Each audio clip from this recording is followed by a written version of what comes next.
Srimate Ramanujaya Namaha. Om Shuklam Baradharam Vishnum Shashivarnam Chaturbhujam Prasannavadanam Dhyayet Sarva Vighnopashantaye Jnananandamayam Devam Nirmalaspatikakritim Adharam Sarva Vidyanam Hayagrivam Upasmahe Saraswati Namastubhyam Varade Kamarupini Vidyarambham karishyami siddhirbhavatu me sada yatpadambhoruhadhyana vidhvastashesha kalmashah vastutamupayaatoham yamuneyam namamitam yo nityamachyutapadambujayugma rukma vyamohatastaditarani trinaya mene अस्मद्गुरोर् भगवतोऽस्य दयैकसिन्धोः रामानुजस्य चरणौ शरणं प्रपद्ये. Namaskar and welcome to all of you to this, offering my pranamams to everybody assembled here. Last time when we met, we were looking at the chapter number 12, that is the Geetaartha Sangraha shloka number 16, which is summary of chapter 12. Bhakte Shraishtyam Upayoktihi Ashaktasya Atmanishthata Tatprakaaraha tu Atipritihi Bhakte Dvadasha Uchyate. So at that time when I was telling, I had told that there are shlokas from 13th shloka of chapter 12 to 19th shloka. So Krishna tells about the characteristics of a bhakta who is very dear to him. And one of the shlokas I had told was that yasmanno dvijate loko lokanno dvijate chayaha, means one who is not afraid of the world and the one for whom the world is not afraid. And that time we had mentioned about one disciple of Sri Yamunacharya who put his hand in the mouth of a snake just to remove the thorn which was stuck there. So that I had told was in the cover page of this Yamunacharya Amar Chitrakatha comic. So that picture I got and I posted here, where the disciple is removing the thorn from the snake, mouth of the snake. The snake is also not afraid and the disciple is also not afraid. So that is what is one of the principles told by Krishna for a great bhakta. Now we go to the next chapter. So with the chapter 12, the first and the second shatkas get over. The second hexad gets over. Now the third hexad, the third shatka, starts from the 13th chapter, which is for which Swami Yamunacharya has told Pradhana Purusha Vyakta Sarveshwara Vivechanam Karmadhir Bhakti Rityadihi Purva Sheshwanti Moditaha.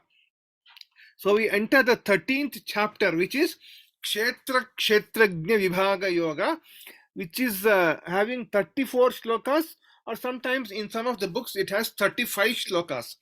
So according to certain scholars whom I have listened to, the toughest chapter of all the 18 chapters is this chapter, the 13th chapter. It is called in Kannada as Kabbinada Kadle, means it is a very tough nut to crack. See, for example, for some students think that mathematics, high school mathematics or college mathematics is very difficult. They will not be able to understand algebra, geometry, etc. So, but some of them, others put a lot of effort and I understand the mathematics and like that. The 13th chapter is very tough chapter, but it requires a lot of effort to understand the 13th chapter. So that is why it is called as Kabbinada Kadale, or very tough nut to crack, is what they tell. Now we look at the Geetaartha Sangraha shloka. Dehasvarupam atmapti hetur atma vishodhanam bandhahetur vivekascha trayodasha udiryate. Once more. Dehasvarupam atmapti heturatma vishodhanam bandhahetur vivekascha trayodasha udiryate. So what is the meaning of this? We will see. Dehasvarupam, the nature of the body. So in the Ramanuja Bhashya, Bhagavad Ramanuja says it is not just Dehasvarupam, but it is also Atma Swarupam, because Deha is mentioned, that is the body is mentioned. So whatever is different from the body, that will be the Atma. So Atma Swarupam is also mentioned in the 13th chapter. Then Atma Apti Hetuhu, the means to attain the nature of the Jivatman, that is the Atma Gunani, Atma Gunas. Then we'll look at the Atma Gunas in some detail in this particular session. Atma Vishodhanam, inquiry and knowing about the Jivatman. Bandha Hetuhu, the cause of bondage of Jivatman with Achit Tattva. See, the biggest riddle or the question which comes is, how did the Chetana, that is the Chit Tattva, that is the Jivatman, get associated with Prakriti? Because the body, whatever we see, is made up of 5 elements, that is earth, water, fire, air, and ether. So these are all Jada, means inert. How did Jivatman get associated with these inert things and finally come to think that they are them only? I am the body, the kind of feeling Dehatma Brahma came, no? So Bandha Hetuhu is told in this chapter. Then Vivekascha, and the method to discriminate between the Jivatman and the Achit, the inert matter, Trayodasha Udiriyate, is spoken of in the 13th chapter. In chapter 13, the nature of the body, the means for realization. Hetu means reason, cause. Hetu means cause. So in 13th chapter, the nature of the body, the means of realization of the Jivatman, the investigation into the nature of Jivatman, and the cause of bondage and the discrimination between Jivatman and the body are dealt with in this chapter.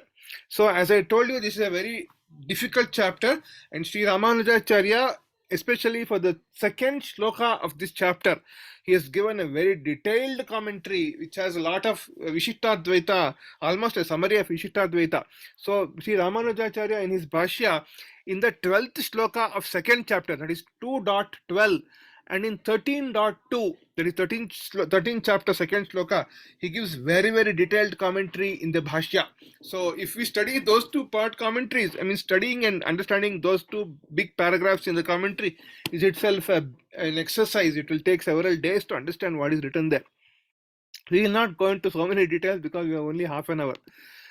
So this is the notes from Swami Vedanta Deshikar's Geetaartha Sangraha Raksha, where he quotes 13.1, 13.7 to 13.12, and 13.21 and 24.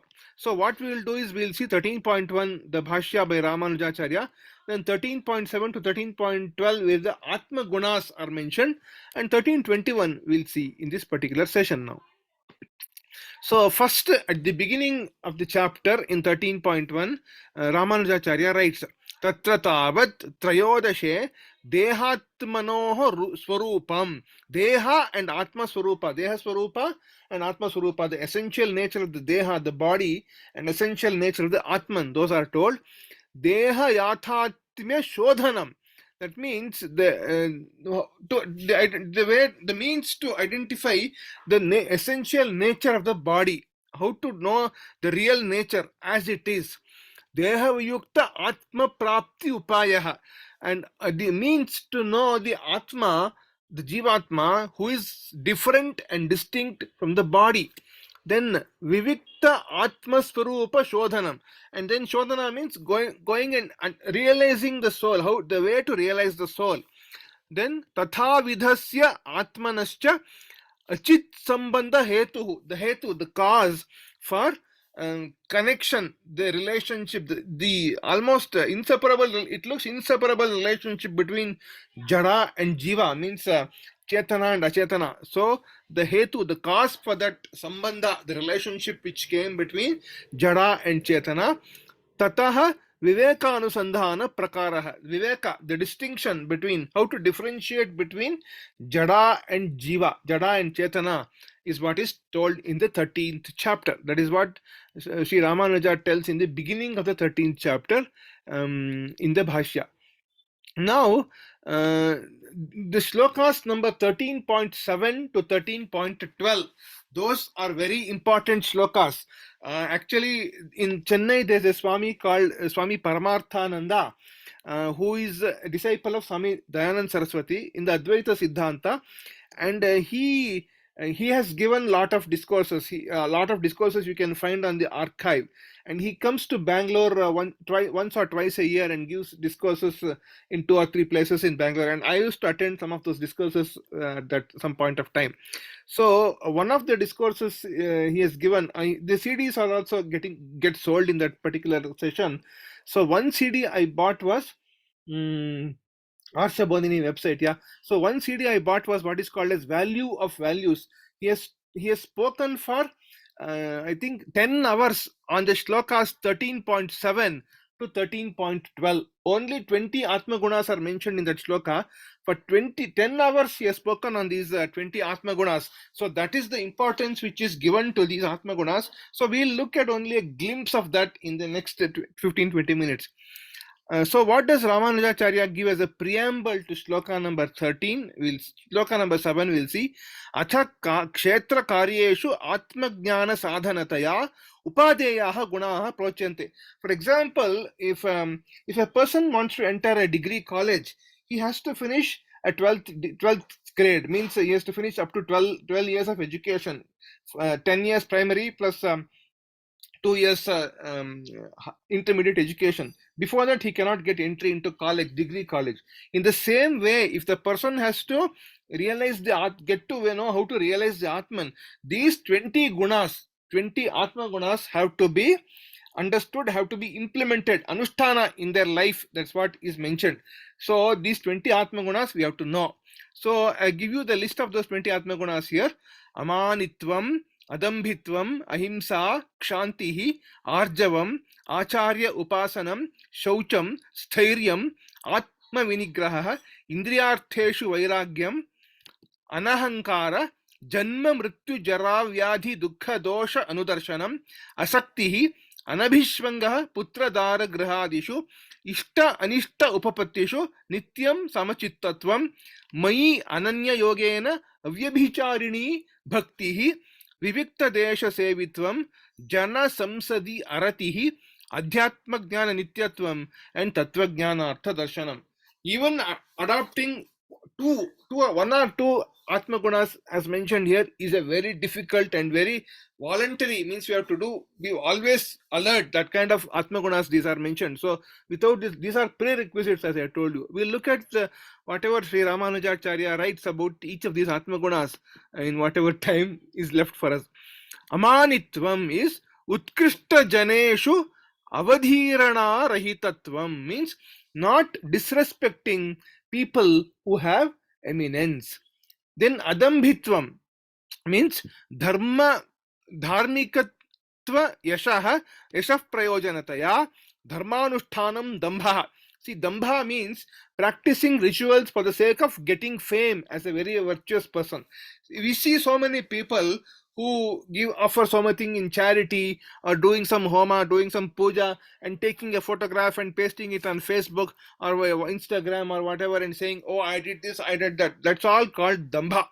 Not having that kind of dambha is adambhitvam. Somebody who does not proclaim loudly in the world that he's a dharmika, that kind of person. See, there are so many people who also sport religious symbols just to show that, oh, I am a religious person. So not saying that religious symbols should not be worn, but I'm telling, if it is worn for the purpose of showing to the world, then it is showing that, oh, I'm a great guy, kind of showing, then it's a bad thing. If it is done as a purpose of religious duty, that I have to wear this, then it's okay. But if it is done for show purpose, display purpose, then it is wrong. That's what is told. Ahimsa is Vangmanah Kayayihi Parapidarahitvatvam.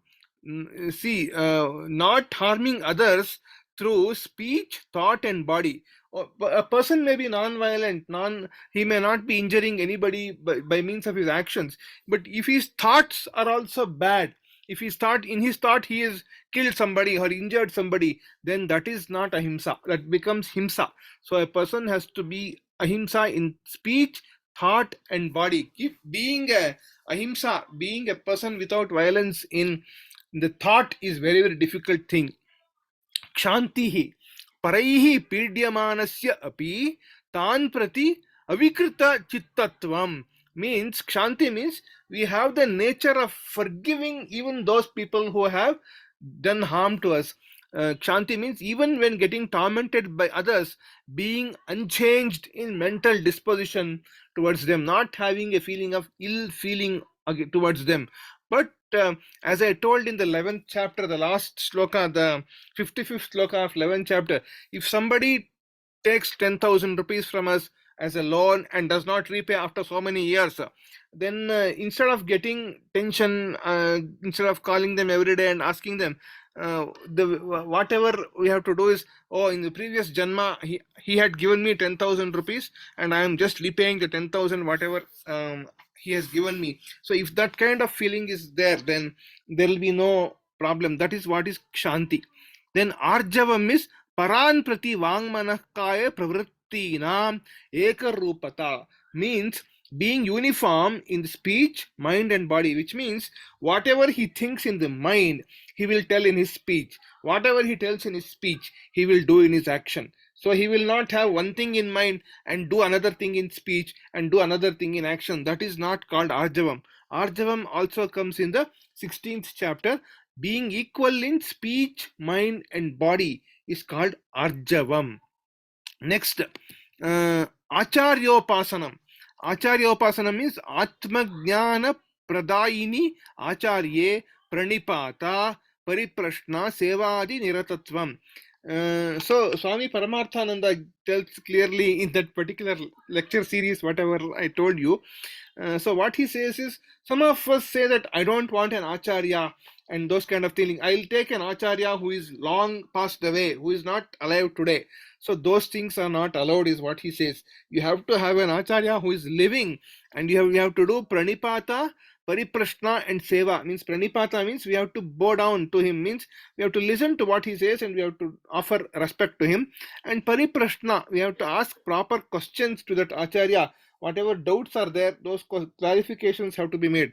There are two types of asking questions. One type is asking question just to test whether he knows it or not. Not that kind of question, but a real jignasa, a real inquiry. If there's an inquiry, that question has to be asked, is what they say. Questioning is necessary to clear the doubts.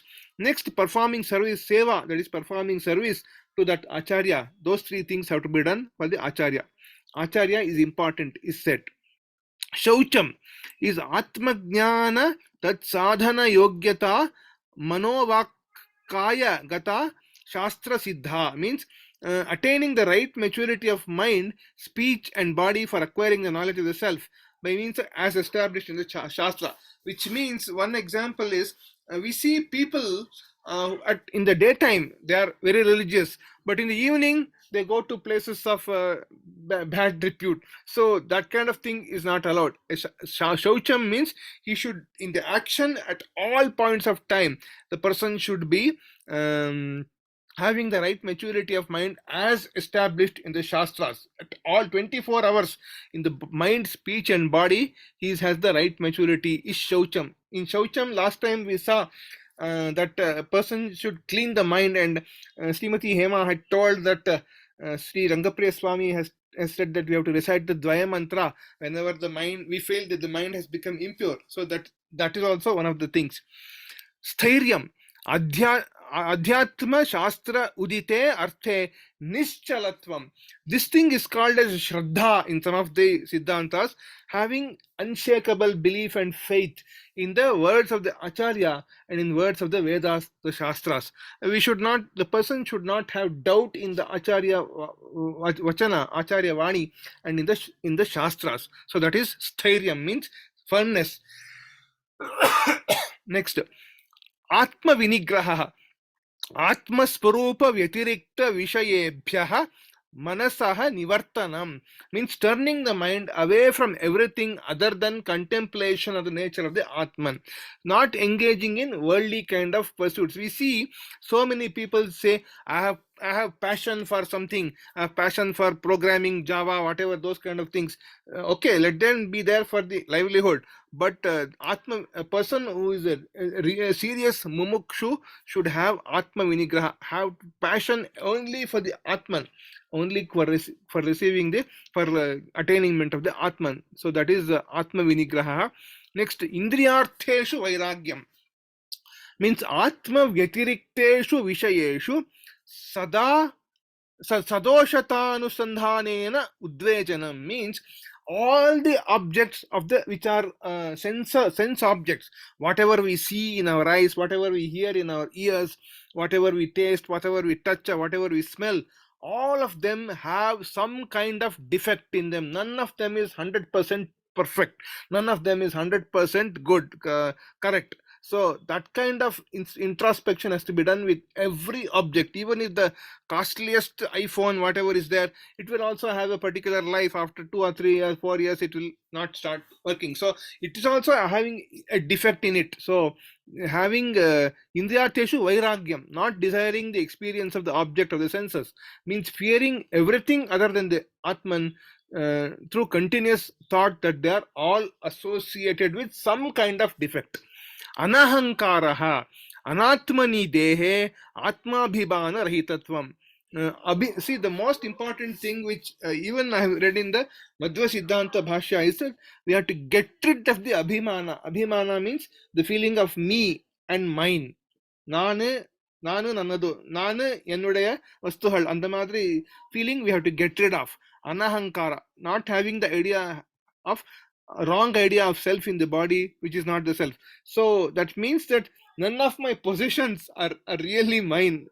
I am different from everything other than that, and they are not mine at all. That kind of feeling. Then Janma Mrityu Jara Vyadhi Dukkha Dosha Anu Darshanam means when person has attained the body, there are all these defects which are there. Janma, which is birth, Mrityu, which is death, Jara is old age, and Vyadhi, disease. So at all points of time, even in Ramakrishna Paramahamsa used to tell, even in the most beautiful woman, Miss Universe or whatever, these defects are there. So you find the defect and don't get attached to those things is what Ramakrishna Paramahamsa used to say. Contemplating constantly on the fact that as long as one is associated with the body, the defects which cause grief cannot be avoided. They are avarjaniya. That's what Rama here is told. Avarjaniyatvam is told. Next, asaktihi. Asakti means atma vyatirikta parigraheshu sangarahitatvam. Means not being attached to worldly objects which are different from the Atman. Next, Putradara Grihadishu Anabhishvangaha means Shastriya Karma Upakaranatva Vyatirekena Shlesha Rahitatvam. Thinking that this Putradara Graha means the spouse, the husband or the wife, then the son, the children, the progeny, the son or the daughter, and so on, and the griha and the house. These are all instruments of performing of Shastriya karma only and not being too much attached to them. So they have to be used as instruments, karana, for performance of the Shastric duty and not for enjoyment, not being too much attached like that. Next, nityam cha samachittatvam ishtanishtopapatishu means not experiencing joy or grief on attaining desirable or undesirable things. Ishta, anishta upapatti means desirable result or undesirable result. Being a samachitta means equanimity of mind, having equilibrium in the mind with respect to both favorable and unfavorable things. So nityam cha samachittatvam ishtanishtopapatishu. Next, Mai cha ananya yogena bhaktiravyabicharini. Bhakti is what is told here. Bhakti is very important. Bhakti is having steady avyabhicharini, means unswerving, single pointed. Yamunacharya writes here, Aikantatya yogena. Aikantya means single pointed devotion to Bhagavan. That is what is told in Sarveshwara. Having steady devotion in Bhagavan with the yoga of nature of attachment only to Sarveshwara. Then Vivikta Desha Sevitvam means residing in places where there are no people. See, there are some people we see in our organizations, in companies where we work. I like mingling with people. I like being people with where people are all there. That kind of thing is not mentioned for a mumukshu, for a jnani. That is not an atma guna for a jnani. So, a person residing in places where there are no people, vivikta desha sevitvam, and aratir jana samsadi, not having liking to crowds of people. if we see the life history of Ramakrishna Paramahamsa, in one place he goes to Vrindavan, that is the birthplace of Krishna. And in Vrindavan, he sees several cottages where the yogis are performing their tapas, they are in meditation. And he sees that, he says that there's a door to the door, and there's an opening, I mean doorway, but there may be no door, it's just an opening into the cottage. So he used to say that, he has said that the yogis inside were turning their back towards the door, so that they are not facing the outside world, they are facing the inside of the cottage, so that they are not disturbed by people who go across on that path. So not having aratir jana samsadi, not having liking to crowd of people. Next one, he says atmani atmajnanam atmajnanartha tattvajnanartha darshan atmajnanam nityatvam means the knowledge pertaining to the real nature of the self is known as adhyatma jnana, being steadfast in adhyatma jnana, that is what is told here, tannishtatvam. Next, tattvajnanartha chintanam means reflection on the purpose of acquiring the knowledge of the nature of self, being steadfast in thoughts which have the one purpose, which is to acquire knowledge of the Jivatman. So these are all the 20 Atma Gunas, and Ramanujacharya says at the end of that, Nyayate anena atma iti jnanam atma jnana sadhanam. This is known as jnana, means the self is known by means of this, so it is the means to the knowledge of the self. As I told you, this is prerequisite to understanding the nature of the Atman, to realization of the Atman. These 20 Atma Gunas are prerequisites. This is the one of the important parts of this 13th chapter. Now the 21st sloka has one important thing. Purusha prakristho hi bhunkte prakritijan gunan karanam gunasangosya sadasat yoni janmasu. So it makes it clear. This is from the Sri Narasimhan's notes on the Bhagavad Geeta Bhashya. All the white portion, whatever I have put in the slides, are from Sri Narasimhan's notes. Vidwan Narasimhan, Dr. Narasimhan. The cause of association with matter is attachment to is made clear. If the attachment to gunas is got rid of, association with matter is also removed. As per the Nyaya, karana abhave karya abhavaha. If the cause is removed, then the effect is also removed. And the attachment to gunas can be got rid of by the amanitva, whatever 20 gunas I told you, and other virtues. Then the flood of births, pravaha, can be brought to an end. All these are as per what is told in the Shrutis and the Smritis. So with this, we already crossed the limit of time. We have come to the end of this session. Again, I'll tell you the shloka. Dehasparupam atmapti hetur atma vishodhanam bandha hetur vivekascha trayodasha udiryate. Now, one small thing I want to tell you. In the beginning of this Geetaartha Sangraha session, several months back, I had told you that 13th chapter has one extra shloka in some of the books. And that extra shloka is there here. Arjuna Uvacha, the first shloka, that is called 13.0, the 0th shloka here. Prakritin purushanchaiva kshetrang kshetrajnamevacha etad veditumichhami jnanam nyayam cha keshava. That's the shloka which Arjuna asked the question, is in some of the books. This shloka also is a summary of the 13th chapter, because it tells about Prakriti and Purusha. Prakriti is Achetana, the Jada Prakriti, and Purusha, who is the Chetana. Then Kshetrang Kshetra, the field and the knower of the field. So Kshetra and Kshetrajna are defined in this chapter. Then Jnanam and Nyayam. Jnanam is the knowledge, and Nyayam, the object of knowledge. These are all told in the 13th chapter. So Prakritim Purushanchaiva Kshetrang Kshetrajnamevacha Jnanam Nyayam Etad Veditam Ichhami Jnanam Nyayam cha Keshava. So this brings me to the end of this session. If there are any questions which I can answer, I will try to address. Otherwise, we can straight away go to the chanting. Okay. Swami? Yeah, please tell me. Does Ramanujacharya talk about his Atma Gunas in Gita Bhashya?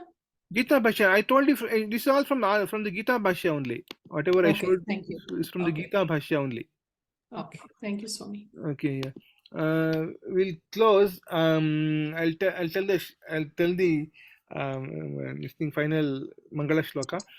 वसुदेवसुतं देवं कंसचाणूरमर्दनं देवकी परमानन्दं कृष्णं वन्दे जगद्गुरुं सर्वं श्रीकृष्णार्पणमस्तु लोकाः समस्ताः सुखिनो भवन्तु समस्तसन्मङ्गलानि भवन्तु श्रीमते रामानुजाय नमः।